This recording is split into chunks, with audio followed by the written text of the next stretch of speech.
घरात जर कोणतीही भाजी नसेल किंवा काहीतरी झटपट आणि अतिशय चवदार खाण्याची इच्छा असेल तर सगळ्यात आधी डोळ्यासमोर येते ती म्हणजे अंडा करी. पण आज आपण साधीसुधी नाही तर अगदी हॉटेलसारखी ग्रेव्ही असलेली चमचमीत आणि तरीदार अंडा करी बनवणार आहोत, तेही घरातल्या अगदी बेसिक साहित्यात. नमस्कार, माझ्या स्वयंपाकघरामध्ये तुम्हा सर्वांचं मनापासून स्वागत. चला तर मग वेळ न घालवता रेसिपीला सुरुवात करूया. ते सगळ्यात आधी मी पाणी गरम करायला ठेवलेलं आहे. अर्धा चमचा नमक घालायचं आहे. नमक घातल्याने काय होते, अंडी आपली फुटती नाहीत आणि धुवून अंडी मग घालायची आहेत. आणि स्लो गॅसवरतीच थोडी उकळी येऊन द्यायची, म्हणजे अंडी फुटणार नाहीत. त्याच्यातून जो पांढरा द्रव्य बाहेर निघतो तो निघणार नाही. आणि झाकून याला 15 ते 20 मिनटं स्लो गॅसवरती याला उकळून द्यायचे आहे. अंडी उकडत आहेत तोपर्यंत आपण मसाला पाहणार आहोत, काय काय लागणार आहे ते मसाला करून घेणार आहोत. इथं मी 3 कांदे, छोटे छोटे कांदे आहेत, पातळ काप करून घेतलेले आहेत. 2 छोटे लाल टमाटर घेतलेले आहेत आणि कोथिंबीर घेतलेली आहे. तुमच्याजवळ जास्त कोथिंबीर असली तरी वाटणमध्ये घालू शकता. आणि 2 चमचे सफेद तीळ घेतलेले आहेत. लसूण 1 ते 1.5 गड्डा घेतलेला आहे, सोलून घेतलेला आहे. आलं घेतलेलं आहे मी. खोबरं काप करून पातळ काप करून घेतलेले आहेत. हे पहा, किसलेले तुम्ही घेऊ शकता. इथे दालचिनी मी घेतलेली आहे, एवढी आहे. आणि 5 लवंग घेतलेले आहे आणि 1 मोठी वेलची घेतलेली आहे. चला तर आपण आता हे सर्व भाजून घ्यायचं आहे. सगळ्यात आधी आपण खोबरं भाजून घ्यायचं आहे. हे पहा, खोबरं आता असं भाजलेलं आहे, जास्त करपवायचे नाही आहे आपल्याला. आता तीळ भाजून घेऊया. गॅसची फ्लेम कमीच ठेवा, नाहीतर तीळ करपतील. तीळ छान भाजलेले आहेत, आपण आता काढून घेऊया. याच्यात आता थोडंसं तेल घालायचं आहे. मी छोटे 1 ते 1.5 चमचा घातलेला आहे. कांदा घालायचा आहे.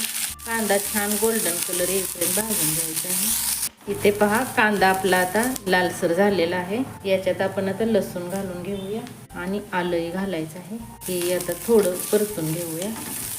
हे असं भाजलं ना की आपल्या ग्रेव्हीला खूप छान टेस्ट येते आणि ग्रेव्ही दाटसर खूप छान बनते. टमाटर घालायचं आहे.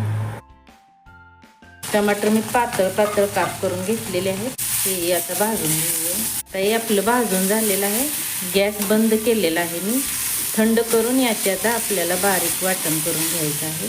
मी आता याच प्लेटमध्ये सगळं काढून घेते, म्हणजे जे लवकर थंड होईल. आता हे थंड झालेलं आहे. पण मिक्सरच्या भांड्यात काढून याला बारीक वाटण करून घ्यायचं आहे. आणि हे आता जे मसाले वेलची आहे तेही याच्यात बारीक करून घेणार आहे. आणि लवंग आहे. लवंग जास्त घालायची नाही, बिन पाणी घालता हे छान वाटण तयार होते. पाणी घालायची गरज पडत नाही. टमाटर आहे, कांदा आहे, त्यामुळे आपलं आता वाटण तयार झालेलं आहे. हे पहा. चला तर आपण आता अंडी उकडलीत का ते पाहूया. इथे पहा, अंडी आता शिजलेली आहेत.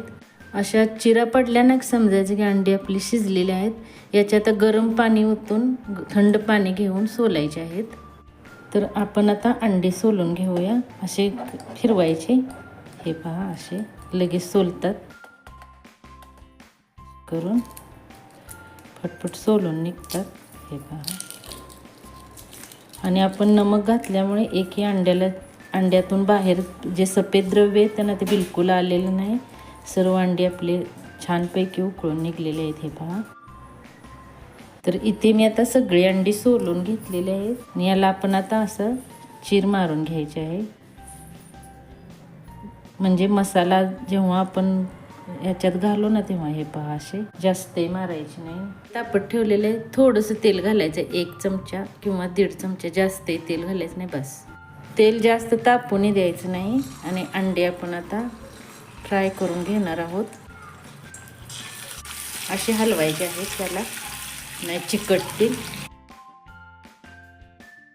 आता याच्यात आपण 1 चुटकी हळद घातलेली आहे आणि 1 चुटकी लाल तिखट घातलेलं आहे. जास्तही लाल अंडी करायची नाही, बस थोडी हलकी फ्राय करून घ्यायची आहेत आपल्याला. तर त्याला आपण काढून घेऊया. ते आता मी 1 पातेलं चढवलेलं आहे. तेल घालायचं आहे. इथे मी आता काही मसाले घेतलेले आहेत. गरम मसाला घेतलेला आहे 1 चमचा. आणि मटण मसाला किंवा चिकन मसाला तुम्ही 1 चमचा घेऊ शकता. जिरे पावडर अर्धा चमचा आहे, पाव चमचा हळद, धने पावडर 1 चमचा आहे आणि आपला घरचा मसाला 1 ते 1.5 चमचा घेतलेला आहे. तुम्हाला जेवढं तिखट आवडत असेल तेवढं तुम्ही घेऊ शकता. आणि आता तेल गरम झालेलं आहे. इथं मी तमालपत्र घेतलेलं आहे आणि दालचिनीचे तुकडे आहेत. आता तेल जास्त गरम होऊन द्यायचं नाही. हे मसाले सर्व याच्यात घालायचे आहेत म्हणजे करपणार नाहीत. आणि मसाले चांगले भाजून घ्यायचे म्हणजे आपल्या भाजीला तरी छान येते. आणि आता हा केलेला मसाला जो आहे तो घालून घ्यायचा आहे.